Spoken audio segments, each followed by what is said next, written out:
संतोष मगर official हे आपल्या YouTube चॅनलमध्ये स्वागत आहे मित्रांनो. चॅनलला सबस्क्राईब केलं नसेल तर सबस्क्राईब करायला विसरू नका. शिक्षक भरती व शैक्षणिक घडामोडी संदर्भातल्या महत्त्वाच्या अपडेट्स आपण या चॅनलला पाहतो.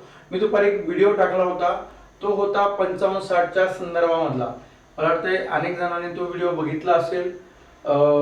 त्या व्हिडिओमध्ये जो 55-60च्या संदर्भात सुप्रीम कोर्टाने जो निर्णय घेतलेला होता त्या संदर्भात एक कॅबिनेट मीटिंग झालेली.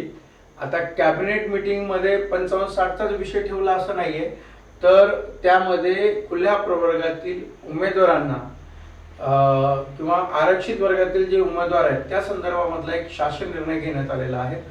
आता शासन निर्णय अजून यायचा बाकी आहे, फक्त कॅबिनेट मध्ये त्याला मंजुरी मिळाली आहे. आणि मंजुरी मिळाली याचा अर्थ असा आहे की लवकरच सामान्य प्रशासन त्या ठिकाणी एक नवीन शासन निर्णय निर्गमित करणार आहे. पण कॅबिनेटमध्ये नेमकं काय ठराव झालाय किंवा कॅबिनेटमध्ये नेमकं कुठल्या विषयावरती तो निर्णय घेण्यात आलेला आहे तो आपण या व्हिडिओच्या माध्यमातून बघणार आहोत. आणि त्याचा फटका हा 55-60च्या संदर्भामध्ये जे सुप्रीम कोर्टाने निर्णय दिला आहे त्याला बसेल की त्या ठिकाणी त्याच्यामध्ये सूट मिळेल, याही गोष्टीवरती आपण या व्हिडिओच्या माध्यमातून चर्चा करणार आहोत. नवीन असाल चॅनलवरती तर सबस्क्राईब करायला विसरू नका. मित्रांनो बघा, शासनाने निर्णय काय घेतलाय तर या ठिकाणी तुमच्या लक्षात येईल आजचे मंत्रिमंडळ निर्णय. हा निर्णय तर खालचा आकृतीबंध किंवा जागेच्या संदर्भामधला आहे की राज्यातील सुमारे 8,767 पदांना मान्यता केली म्हणजे मिळालेली आहे कुठल्या मृदू आणि जलसंधारण. हा निर्णय तर जे तयारी करणारे उमेदवार आहेत, बेरोजगार आहेत, त्यांच्यासाठी तर हा निर्णय महत्त्वाचा आहेच आहे. परंतु हा निर्णय सध्याच्या घडीला सगळ्यात महत्त्वाचा निर्णय आहे.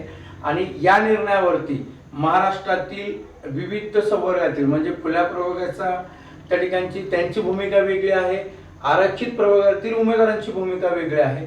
त्यामुळे हा जो निर्णय सर्व उमेदवारांना त्या ठिकाणी त्याचा म्हणजे तोटा फायदा पोहोचणार आहे. त्यामुळे उद्या ज्यावेळेस तो शासन निर्णय निर्गमित होईल त्यावेळेस त्यामध्ये काय पॉईंट्स टाकले जातील, त्यामध्ये काय नवीन जे अटी असतील ते टाकले जातील ते महत्त्वाचं असणार आहे. ह्याच्यामध्ये काय दिलंय की वय बघा, निर्णय जो झाला कॅबिनेटमध्ये निर्णय घेताना त्यांनी काय सांगितलं की वय म्हणजे वयामध्ये सवलत. जर एखाद्या आरक्षित उमेदवाराने वयामध्ये सवलत घेतली असेल त्यानंतर शैक्षणिक पात्रता, यामध्ये शैक्षणिक पात्रता सुद्धा नमूद केलेला आहे. आता मी पुढे येऊन ते टीईटीच्या संदर्भातलं तुम्हाला सांगणारच आहे, परंतु शैक्षणिक पात्रता, दुसरी गोष्ट आहे की त्यांनी अनुभव, लक्षात घ्या अनुभव, त्यानंतर परीक्षेत बसण्याची संधीची सवलत म्हणजे सवलत त्या ठिकाणी उल्लेख केलेला आहे. म्हणजे सवलत याचा अर्थ काय होतो, सूट. याच्याबद्दल त्याचा टीईटी मध्ये काय निर्णय घेताना लिंक जोडल्या जाऊ शकतात हे मी तुम्हाला व्हिडिओमध्ये सांगणारच आहे. म्हणजे सूट घेतलेल्या राखीव प्रवर्गातील उमेदवारांची नियुक्ती आता राखीव प्रवर्गातच होणार आहे. अशा उमेदवारांना खुल्या प्रवर्गातील जागेवर दावा सांगता येणार नाही. कोण म्हटलं असं? जीएडी. हा निर्णय कोण घेणार आहे आता? जीएडी म्हणजे कोण? सामान्य प्रशासन विभाग. शासनाचा जो सामान्य प्रशासन विभाग आहे तो सामान्य प्रशासन विभाग काय करणार आहे? जीएडी. त्यांनी हा निर्णय घेतलेला आहे. यामध्ये काय होतं बघा, वय, शैक्षणिक पात्रता, अनुभव, परीक्षेत बसण्याची संधीची सवलत या ठिकाणी तो उल्लेख केलाय. आता मी पुढे येतो. बघा लक्षात घ्या, त्यांनी काय उल्लेख केलेला आहे संधीची. सगळ्यात पहिलं काय केलं त्यांनी, पहिला मुद्दा काय म्हटला की वयाच्या बाबतीमध्ये सर्वांना माहिती आहे वय त्या ठिकाणी त्यांनी काय केलंय की पहिलं वय, त्यानंतर काय शैक्षणिक पात्रता. त्या ठिकाणी काय म्हटलं की शैक्षणिक पात्रता. त्यानंतर काय दिले, तिसरा एक विषय दिला की परीक्षेत बसण्याची सवलत. हा पण विषय त्याच्यात घेतला गेलाय. परीक्षेत बसण्याची सवलत, म्हणजे सवलत यामध्ये त्यांनी सूट हा विषय त्या ठिकाणी येतो. सवलत आणि दुसरा काय विषय घेतला की अनुभव वगैरे, वय, शैक्षणिक पात्रता, संधीची सवलत. संधीची सवलत त्या ठिकाणी उल्लेख केलेला आहे. म्हणजे आता हा क्रायटेरिया त्या ठिकाणी बघितला जाणार. आता 55-60च्या संदर्भामध्ये ज्या वेळेस सुप्रीम कोर्टाने निर्णय घेतलाय त्यावेळेस टीईटी काय आहे, तर टीईटी ही जी परीक्षा आहे ना, तर यामध्ये 55% आणि 60% याचा जो क्रायटेरिया आहे, म्हणजे ओपन साठी किती 60% आणि जो कास्ट आहे त्या कास्ट साठी किती आहे, तर 55% आहे. ठीक आहे, 55 आणि 60%, ओपन साठी 60%. आता याच्यामध्ये काय झालं की हे काय आहे, हे आरक्षण नाहीये, लक्षात घ्या. हे जे आहे हे काय आहे, आरक्षण नाहीये. हे आरक्षण नाहीये, आरक्षण नाही. त्यामुळे सुप्रीम कोर्टाने काय केले की निर्णय देत असताना तो मागासवर्गीय उमेदवारांच्या बाजूने त्या ठिकाणी निर्णय दिला. परंतु आजच्या कॅबिनेटमध्ये जो निर्णय दिलेला आहे त्यामध्ये काय केलं की परीक्षेत बसण्याची सवलत किंवा सूट हा जो उल्लेख केलेला आहे ना, परीक्षेत बसण्याची सवलत, तर या निर्णयामुळं परीक्षेत बसण्याची संधीची सवलत घेतलेल्या उमेदवारांसाठी त्यांनी उल्लेख केलाय. आता टीईटी काय म्हटलं मी तुम्हाला, सूट आहे म्हटलेलं आहे. ही 5% काय दिलेली आहे, मागासवर्गीय उमेदवारांना सवलत दिलेली आहे. त्यानंतर जे माजी सैनिक पाळले त्यांना किती दिलेली आहे, 15% काय दिलेली आहे, सवलत दिलेली आहे. किंवा अपंग असेल त्यांना सुद्धा काय दिलेली आहे की 5% ही सवलत दिलेली आहे. मग 55-60चा निर्णय घेत असताना त्यावेळेस जो क्रायटेरिया विचारात घेतला जातो, तर परीक्षेमध्ये कुठला काय क्रायटेरिया विचारात घेतला जातो, टेट मधला, की उमेदवारांचं वय, त्यानंतर काय, ज्यावेळेस आपण परीक्षा फॉर्म भरतो त्यावेळेस जी सवलत आपण त्या ठिकाणी घेतो ना, कुठली सवलत, याच्यामधली परीक्षेमध्ये जी आपण याच्यामध्ये परीक्षेचा फॉर्म भरत असताना बघा, जर 1000 रुपये फीस असेल, त्या फीस मध्ये सवलत जर घेत असो तर काय झालं, त्याच्यामध्ये एक फीस, नंतर काय झालं एज, नंतर काय झालं क्वालिफिकेशन. आता क्वालिफिकेशन याच्यामध्ये त्यांनी सांगितले, क्वालिफिकेशन म्हणजे फीस असेल, एज असेल, क्वालिफिकेशन असेल, यामध्ये जर तुम्ही सवलत घेत असाल तर ओपनच्या क्रायटेरियामध्ये तुम्हाला जाता येणार नाही. तुम्हाला खुल्या प्रवर्गातीलच उमेदवारांच्या त्या ठिकाणी जागेवरती दावा करता येईल. परंतु आता टीईटी मध्ये जर आपण बघितलं तर टीईटी काय आहे, ही सवलत आहे, म्हणजे सूट आहे, 5% ही सूट दिलेली आहे. हे काय आरक्षण नाहीये. परंतु आता कॅबिनेटमध्ये जो निर्णय घेतलेला आहे त्याचा आणि जी सवलत म्हणून सांगितलेली त्याचा जर त्यांनी उल्लेख करत असताना स्पेशली शिक्षक भरतीमध्ये, म्हणजे शिक्षक भरतीच्या जर जागेमध्ये जर उल्लेख केला, टीईटी मध्ये जर उल्लेख केला, तर 2024-25च्या आता जी भरती प्रक्रिया राबवली जाणार आहे त्या भरती प्रक्रियेमध्ये टीईटीचा क्रायटेरिया त्या ठिकाणी पाळला जाणार नाही. म्हणजे जो 2024-23च्या भरतीमध्ये लावला आहे, 22-23च्या भरतीमध्ये तोच लावला जाईल.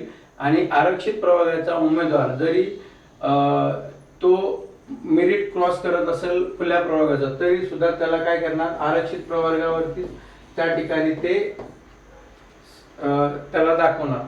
त्यामुळं जीएडीचा, सामान्य प्रशासनाचा GR येण्याच्या आधी, म्हणजे शासन निर्णय येण्याच्या आधी त्या ठिकाणी आता पाठपुरावा करावा लागणार आहे.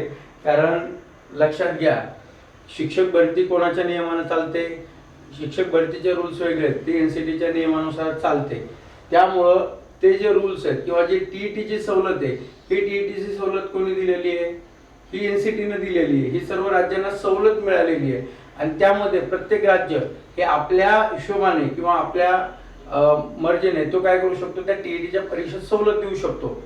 तो सवलत देण्याचा अधिकार राज्य सरकारला आहे. परंतु सवलत ही केंद्राने सुद्धा टीईटी मध्ये सवलत दिली, म्हणजे मागासवर्गीय आणि त्या ठिकाणी अपंगांना सवलत ही सेंट्रल गव्हर्नमेंट एनसीटीनं दिलेली आहे. पण ती सवलत कितीपर्यंत द्यायची याचा अधिकार कोणाकडे, तर राज्य सरकारकडे.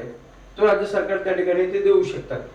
त्यामुळं आता ही सवलत म्हणजे सामान्य प्रशासन या सवलतीला नेमकं कशा पद्धतीने तो जो निर्णय घेतला गेलेला आहे तो निर्णयामध्ये कशा पद्धतीने बघतंय हे आपल्याला आता पाहावं लागणार आहे. जर त्यांनी टीईटीला या शासन निर्णयामध्ये जर त्याला म्हणजे ती टीईटीची 5% गुणाची ही सवलत जर त्याने त्या निर्णयामध्ये शासन GR मध्ये जर आली तर 2024 मध्ये ज्या पद्धतीने निर्णय याद्या लागल्या त्याच पद्धतीने याद्या ह्या 2025च्या भरतीमध्ये लागू शकतात. त्यामुळं इथून पुढे 8 ते 10 दिवसामध्ये सामान्य प्रशासनाचा शासन निर्णय त्या ठिकाणी येण्याची शक्यता आहे. त्यामुळं जास्तीत जास्त उमेदवाराने या संदर्भात जेडीचा जे उपसचिव असतील किंवा सचिव असतील यांना भेटून टीईटीच्या संदर्भातले असेल किंवा शिक्षक भरतीच्या संदर्भामध्ये नेमकं काय निर्णय घेणार आहेत या संदर्भामध्ये निश्चितपणे तिथे काही ना काहीतरी प्रोसेस सुरू असणार आहे. त्यामुळं तिथे जाऊन पाठपुरावा करणं अपेक्षित आहे. त्यामुळे सामान्य प्रशासन यावरती कसा निर्णय घेतात त्यावर 2024-25चं जो याद्या आहेत त्या याद्या त्या ठिकाणी ठरणार आहेत. जरी शिक्षक भरती ही वेगळा पार्ट असला तरी सुद्धा सर्व नियम जे राज्य सरकार घेते किंवा ज्या सर्व परीक्षा ज्या होत असतात त्याला एका विभागाचा जो शासन निर्णय तो सर्वांना कंपल्सरी असतो आणि त्या शासन निर्णयाच्या अधीन राहूनच सर्व भरती प्रक्रिया होतात. तो म्हणजे कुठला, जेडी. लक्षात घ्या, जेडी सामान्य प्रशासनाचे सर्व शासन निर्णय हे सर्व विभागाच्या भरतीसाठी त्या ठिकाणी ते कंपल्सरी असतात. जेडीने निर्णय घेतला कुठलीही भरती प्रक्रिया जेडीच्या निर्णयानुसार सामान्य प्रशासनाच्या शासन निर्णयानुसारच पुढे जात असते. त्यामुळं शिक्षक भरती आता इथून निर्णय घेतल्यानंतर शिक्षक भरतीला तो सामान्य प्रशासनाचा निर्णय हा कसा लावतील येणारा काळ त्या ठिकाणी सांगेल. अधिकारी त्या ठिकाणी कशा पद्धतीने ते निर्णय फिरवतात हे लवकरच आपल्याला त्या ठिकाणी कळेल. आणि एक निश्चितपणे सांगतो की सुप्रीम कोर्टाचा निर्णय आता घेतला गेलेला आहे. कारण तो का घेतला गेला आहे की अशा पद्धतीचा कुठला शासन निर्णय नव्हता, त्यामुळे सुप्रीम कोर्टाने निर्णय घेतला. पण जर आता जेडीने आणि कॅबिनेटमध्ये जर निर्णय झालेला असेल, कॅबिनेटने जर निर्णय घेतला आणि त्या संदर्भातला शासन निर्णय असेल तर शासन निर्णयाने सरकारने निर्णय घेतला तर सुप्रीम कोर्ट सुद्धा त्याच्यामध्ये बदल करू शकणार नाही. फक्त त्याला डायरेक्शन किंवा काही गाईडलाईन देऊ शकतात. त्यामुळं सुप्रीम कोर्टाने दिलेला निर्णय या भरतीमध्ये 23-24च्या भरतीमध्ये कशा पद्धतीने इम्प्लिमेंटेशन करतील हे सांगता येत नाही.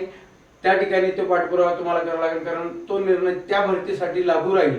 परंतु सामान्य प्रशासनाचा जर निर्णय आधी आला तर त्यामध्ये काही बदल होऊ शकतात हे मी आता सांगतोय. त्यामुळे सामान्य प्रशासनाच्या निर्णयाकडे सर्वांनी आता लक्ष द्यावं. काय निर्णय होते ते येणाऱ्या काळात त्या ठिकाणी सांगेल. माहिती कशी वाटली, आवडली असेल तर कमेंट बॉक्समध्ये तुमच्या काही सजेशन असतील तर कमेंट बॉक्समध्ये तुम्ही सांगू शकता. आणि नवीन असाल चॅनलवरती तर हा व्हिडिओ जास्तीत जास्त आपल्या शिक्षक बांधव भावी शिक्षकांपर्यंत शेअर करायला विसरू नका. परत भेटूया एका नवीन व्हिडिओच्या माध्यमातून. तोपर्यंत धन्यवाद. जय हिंद.